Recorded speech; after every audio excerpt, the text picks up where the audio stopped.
4 Jahre Afrika, unzählige Kilometer, die meisten davon auf Piste, das ist unser Leben. Wir sind Yvonne und René und Afrika lässt uns einfach nicht los. In unserem Toyota Land Cruiser Tempo erkunden wir diesen Kontinent fernab aller normalen Wege. Aktuell nehmen wir euch mit nach Malawi. Nach viel Wildlife im Livonde National Park soll es jetzt in die Berge gehen. Viel Spaß dabei! Einen schönen guten Morgen von unserem letzten Tag hier auf dem Camp in der Nähe des Livondes oder im Livonde Nationalpark ist das ja. Ich nehme euch jetzt mal mit. Wir hatten ja heute Nacht sehr regen Besuch von Elefanten. Ich nehme euch jetzt mal mit und zeige euch mal den Ort, wo sie waren. Hier sind ja große Haufen. Die sind alle frisch. Und hier waren nämlich unsere Freunde. Hier seht ihr das Auto. Hier in der Ecke waren sie auch. Und hier konnte ich sie halt filmen, leider nur ganz kurz. Und da, wo mein Mann jetzt quasi seine letztverbliebene Gymnastikeinheit für diesen Platz macht, wo er wieder genesen ist, hier standen sie drin. Und da seht ihr das Auto. Und dann habe ich noch was ganz Aufregendes gefunden, dann nehme ich euch auch noch mal mit. Und zwar auf dem Weg hierher habe ich eben noch mal Tatzenspuren gesehen. Und diese Tatzenspuren sind gar nicht mal so klein. Ich habe jetzt Esther gefragt, unsere Gastgeberin von hier, was das sein konnte. Sie konnte es mir nicht genau erklären. Hier sieht man mal einen. Und die gehen weiterhin. Hier.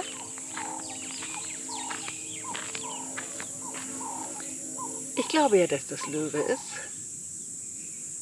aber es ist nicht so ganz groß. Deswegen, es könnte auch Hyäne sein. Man weiß es nicht. Wir haben auf jeden Fall gestern beim Abendessen haben wir Löwengebrüll gehört, während wir hier so schön vor unserem Auto gesessen haben. Hier ist das ja nicht so schlimm an so Camp. Hier fühle ich mich ja relativ sicher. Erstens mal war ich ja eh drin oder mein Mann ja auch. Und wir haben ja auch Guards, die tatsächlich auch die ganze Nacht hier rumleuchten und gucken, dass alles in Ordnung ist und rumlaufen. Das konnte ich beobachten, weil die Elefanten haben mich ein bisschen wach gehalten. Ich fand das so aufregend und habe die beobachtet. Also denn, jetzt lassen wir mal meinen Mann seine letzte Gymnastikeinheit machen und dann geht es auf Yala Richtung Zomba.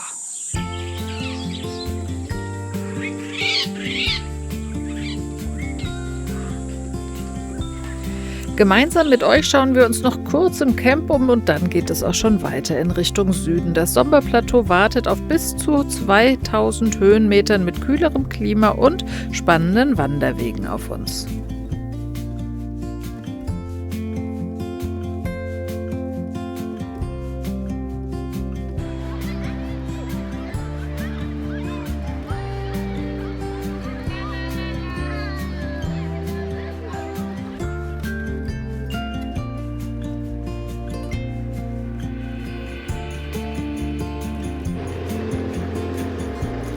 Wir verlassen die Hauptstraße und suchen einen Weg abseits des Asphalts zum Bergmassiv. Der Einstieg in die Piste sieht allerdings alles andere als vielversprechend aus.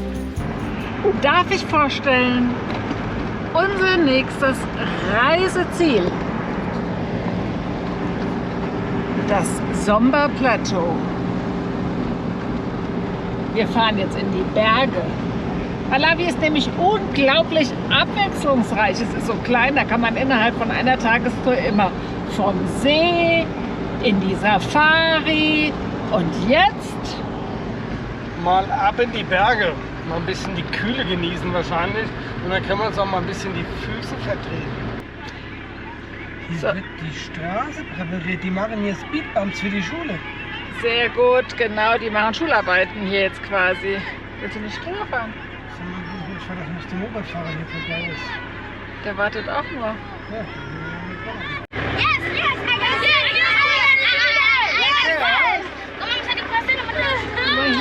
Hier ist der. Oh, wow. Okay. Also, passen auf, dass ihnen nichts passiert. Deswegen machen sie jetzt hier den Speedbump hin.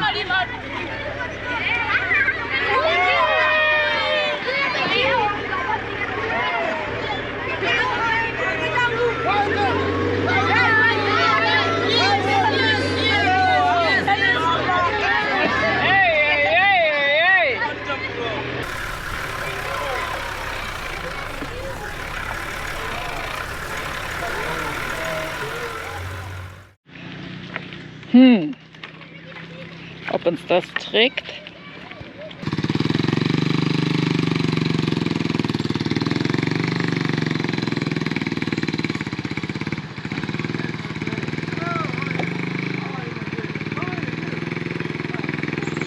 Ich muss jetzt auch erst mal checken, was die Sachlage ist.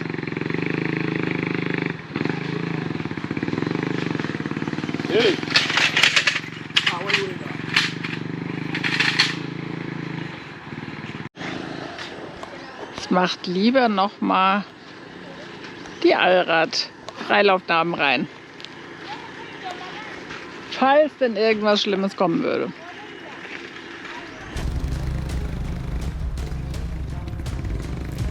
Denn wenn ein Rad oder gar eine ganze Seite einbricht, ist das der bessere Weg wieder raus aus einem Dilemma. Denn so richtig vertrauensselig sieht die Sachlage nicht aus.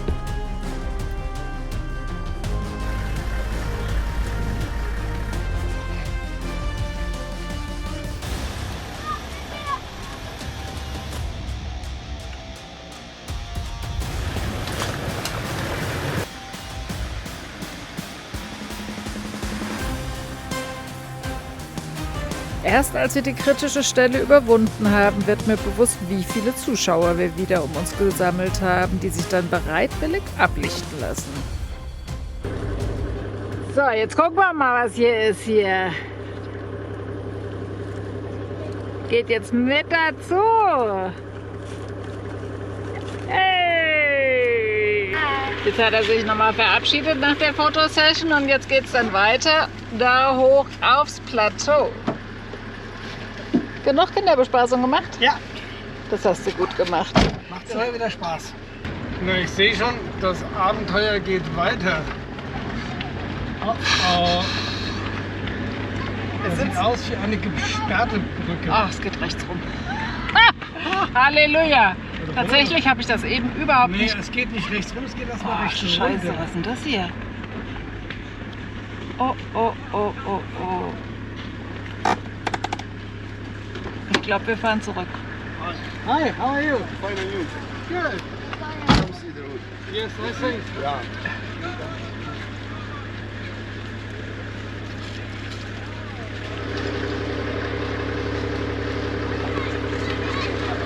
Ich glaube nicht, dass ich da drüber will.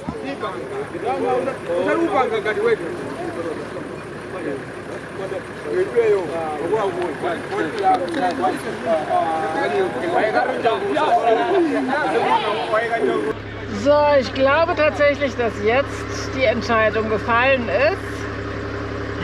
I'm taking him. Da fahren wir nicht drüber, oder? Ich möchte da nicht drüber fahren. Runter und hochfahren ist ja alles gut, aber die haben halt, ich sag mal, das ist eher so eine Kleinwagen-Mopedbrücke. Die könnte wahrscheinlich sogar halten. Aber. Oh.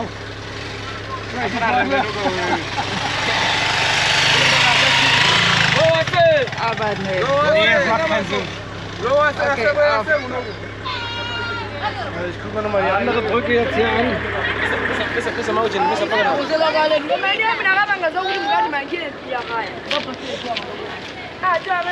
Ja, die Brücke ist hier wohl nicht mehr nutzbar, so wie es aussieht. Die haben sie stillgelegt und haben da unten jetzt so eine Behelfsbrücke hingemacht. Aber die ist wirklich relativ dünn stecken. Die haben zwar da Steine unterlegt. Ich sag mal, wenn es nicht anders gehen würde, könnte man das mal anprobieren, aber das macht jetzt keinen Sinn. Wir werden einen anderen Weg finden. Deswegen geben wir an dieser Stelle hier auf. Oder? Seht ihr auch so, huh? Yes. Yes. Here we cut it. Okay, so.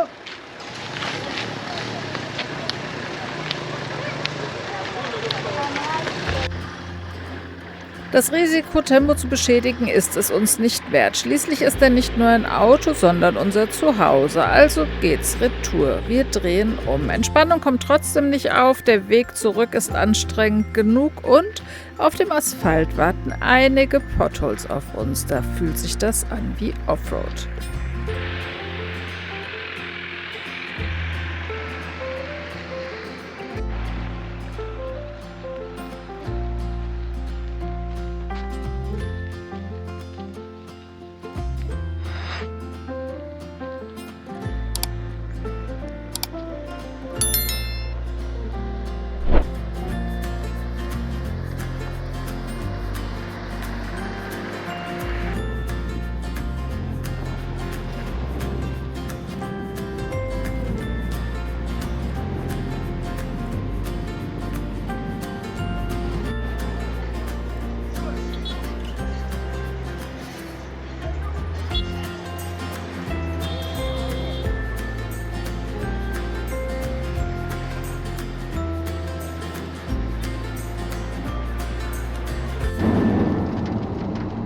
Wir nähern uns ja jetzt der ehemaligen Hauptstadt von Nyasaland. Nyasaland hieß Malawi früher. Es war ja lange dem britischen Empire zugehörig.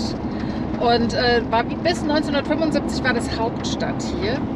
Und wir merken schon, wie geschäftig das hier alles gerade wird. Selbst bis 1900, jetzt müsst ihr mich festnageln, 91, glaube ich, hat hier noch das Parlament getagt. Und das soll die noch am britisch geprägteste Stadt, das Stadtbild soll noch am britisch geprägtesten sein. Und es liegt vor allen Dingen, wo wir ja dann auch noch hinwollen, hier seht ihr es, am Sommerplateau. Da oben kann man wandern gehen, das soll sehr schön sein. Man sieht aber von hier aus schon, es gibt nicht mehr so viele Bäume.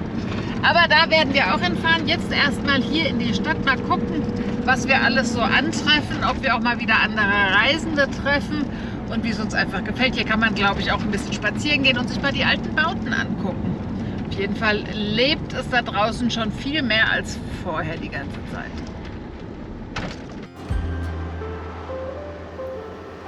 Vielleicht sind unsere Erwartungen zu hoch, aber von britischen Kolonialbauten und dem damit einhergehenden nostalgischen Flair ist nicht viel zu sehen. Somba präsentiert sich eher modern mit dem gewohnten Bild der sehr langen und sehr geordneten Warteschlange an der Tankstelle.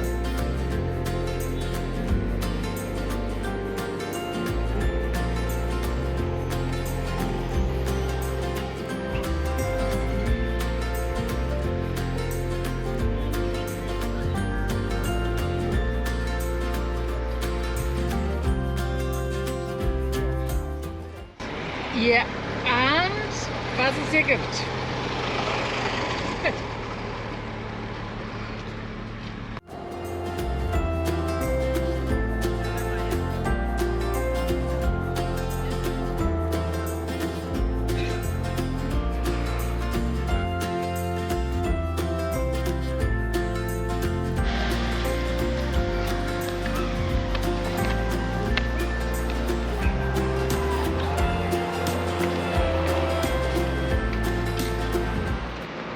Das hier ist jetzt ein Kriegsdenkmal. Das ist zu Ehren der afrikanischen Armee, die für das British Empire gekämpft hat.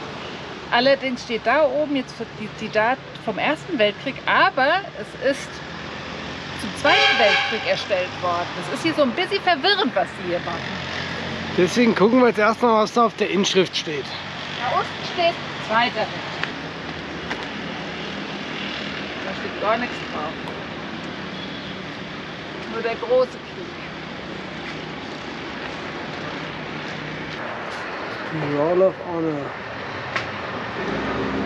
Das ist auch 14 bis 18, also Erster Weltkrieg.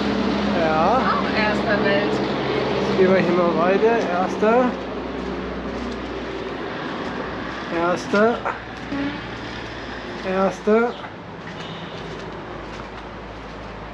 Ja, also, liebe Erster Leute, Weltkrieg. irgendwas stimmt nicht in der Literatur.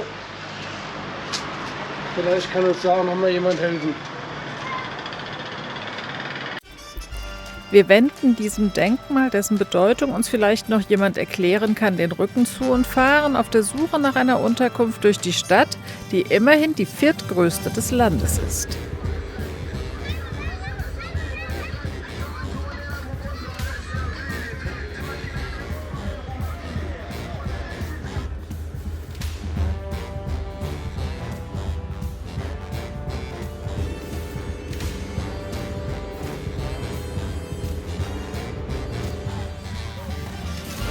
Und denkt immer dran, liken, kommentieren und ein Abo helfen uns weiterhin beim Wachstum des Kanals und motivieren uns unendlich. Danke dafür.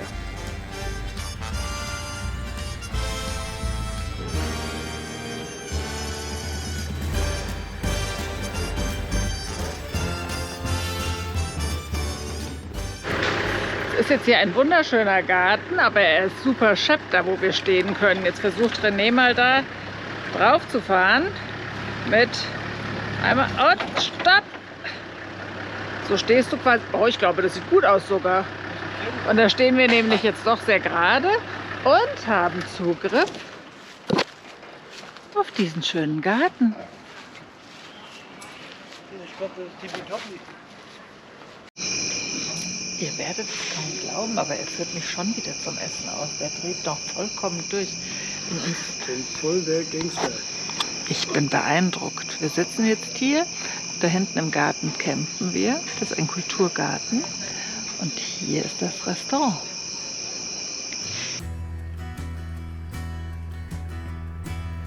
Bereits nach einer Nacht wird der Motor von Tempo wieder angeschmissen, denn die Möglichkeit, endlich wieder einmal frei stehen zu können, wirkt wie ein Magnet auf uns.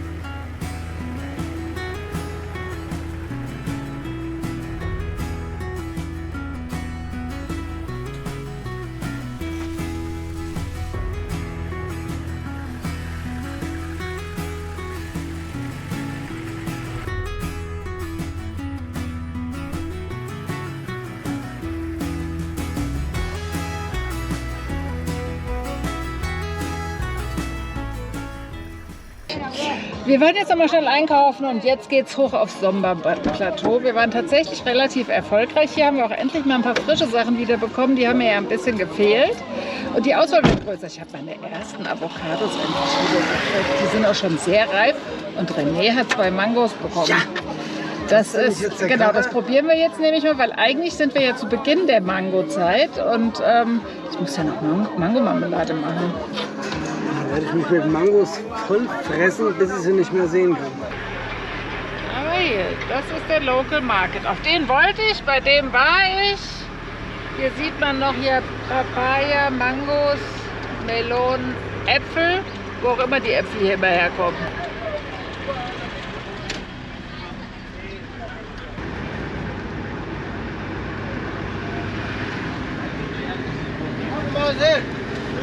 So, das war mal so ein englischer Bau.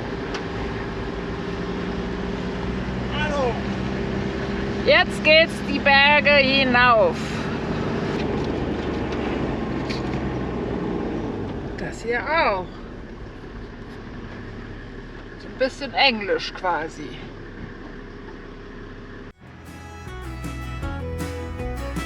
Das Somba-Plateau war einst eine der grünen Lungen des Landes, denn das Wanderparadies war dicht bewaldet. Viele der Baumriesen sind aber dem Abholzungswahn der Malawis zum Opfer gefallen, sodass nur noch Inseln der Naturschönheiten übrig blieben. Doch diese sind atemberaubend.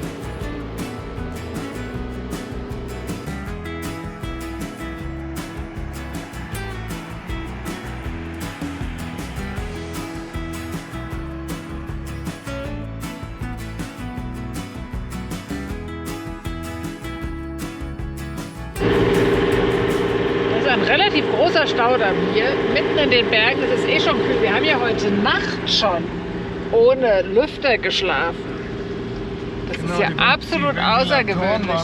Die Ventilatoren waren aus. Wir haben uns mit beiden Decken zugedeckt und jetzt sind wir auf 1500 Metern und es ist richtig schön erfrischend. My friend, Komm.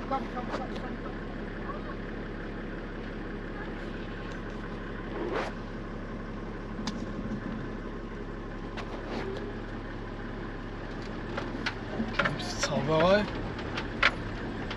Keiner da, plötzlich einer da.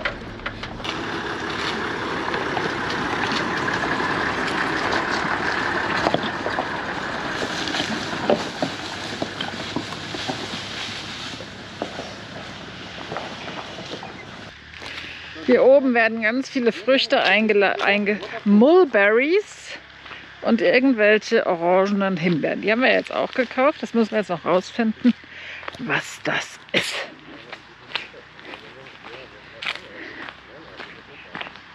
So.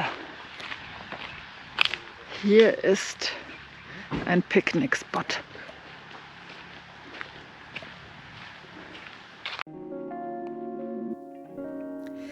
Wir laden euch ein, taucht mit uns ab in dieses Naturspektakel. Und jetzt klugscheiß ich mal wieder etwas. Das Wort Picknick beschreibt ein geselliges Essen, bei dem jeder Gast etwas mitbringt. Also bringen wir unsere frisch erworbenen Früchte in Müsli mit zum Seeufer, um dort genussvoll zu frühstücken.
Ich habe mal eine kleine Queen, habe ich jetzt hier mal an den Queen's View gebracht.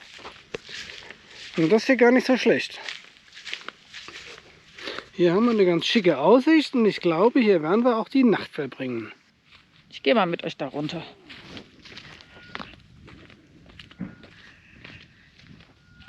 So. Schauen wir mal hier. Und genau darum geht es. Das ist es. Dieser Blick, diese Weite, diese Ruhe, das ist purer Genuss für uns. Heute Abend ist ein recht außergewöhnlicher Abend. Wir sind drinnen, wir kochen drin. Ich meine, das ist nicht so außergewöhnlich.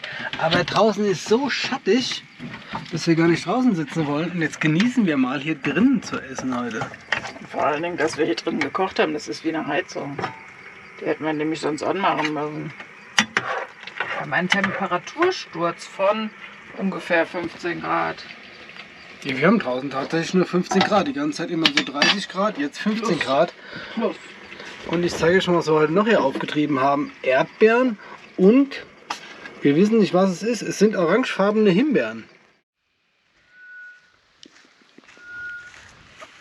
Was soll ich sagen? Okay, er ist überfordert. Ich hab ihn gerade aufgefordert, dass er machen soll, dass er irgendwas sagen soll. Also, wir machen jetzt nämlich eine kleine Wanderung. Das kann ich auch sagen. Hat Also, er es gemacht? Wir Nee, machen hat er jetzt es mal hier eine nicht. kleine Tour. Laufen mal schön hier an der Abbruchkante entlang und werden dabei mal runter ins Tal gucken nach Somba. Ins Nyassaland. Und so, ich meine, klassisch wie wir sind, es ist natürlich, ja, ich habe mir heute Morgen sehr viel Zeit gelassen. Ich weiß, ich Es ist bin hauptsächlich 10:30. schuld. Aber genau, es ist 10:30.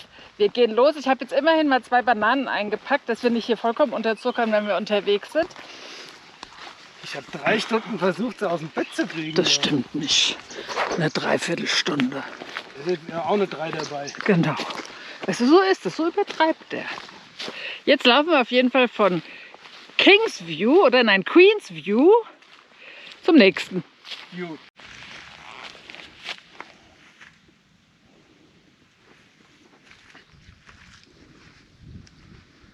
Wir haben ja gestern noch Besuch von Ephraim bekommen. Und Ephraim ist hier so ein Souvenirverkäufer. Der hat jetzt hier lauter Steinchen Und Beeren. und Beeren, die er versucht an die wenigen Touristen zu verkaufen. Also so sehen unsere Büsche aus mit den gelben Himbeeren oder Brombeeren oder was auch immer. Das könnt ihr uns ja auch mal aufklären. Es ist auf jeden Fall, jetzt halte ich es mal kurz fest hier, es sind so geschlossene Blüten. So sieht das aus. Und dann, hier sieht man das ganz gut. Wo war es? Hier kommen die erst, also das ist eine gelbe schon da und da kommen dann grüne raus. Die Und sehen optisch schon so aus wie eine Himbeere, aber ich sag mal, die Bobbel, die sind ein bisschen kleiner, die Bällchen. genau, Und es schmeckt halt auch gar nicht wie eine Himbeere. es schmeckt nicht wie eine Himbeere, es schmeckt so ein bisschen, ich finde es ja persönlich ein bisschen leer, ist wahrscheinlich hoch vitaminreich, keine Ahnung. Ich bin gespannt, erzählt uns, was es ist. Genau das macht ihr mal und dann lösen wir in der nächsten Woche das Rätsel auf. Wir danken für eure Aufmerksamkeit und euer Interesse.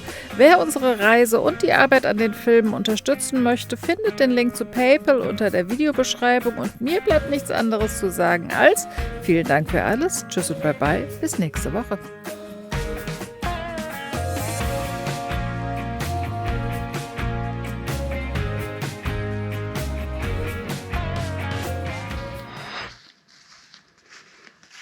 So, jetzt wird das Ding aber ausgemacht.